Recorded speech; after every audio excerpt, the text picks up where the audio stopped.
All right, you got a Cyclone dust filter. If the bucket hasn't collapsed yet, it's going to. It might work fine just vacuuming stuff up, but as soon as you hook it to a sander or something that really loads it down, the bucket's gonna collapse. So what I did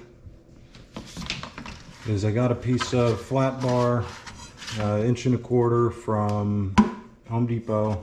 I think it's 1/8 inch. We put it in we put it in this ring roller here. You just jam the flat bar in there, whirl it around,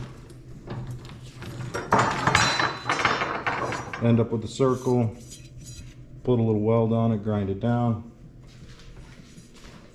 jam it halfway in your bucket, and stop worrying about your bucket imploding on you. These work pretty good. Keeps my shop vac filter pretty clean. It's worth the couple bucks, whether you get the name brand one or the little Chinese thing.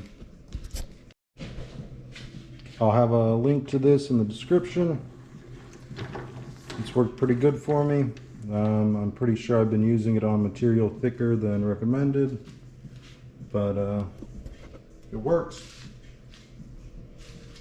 And I don't know if they sell this exact Cyclone anymore, but I'll probably put a link to that too. And I did try the double bucket shenanigans where you just take this and put it in another bucket, but I still had it collapse.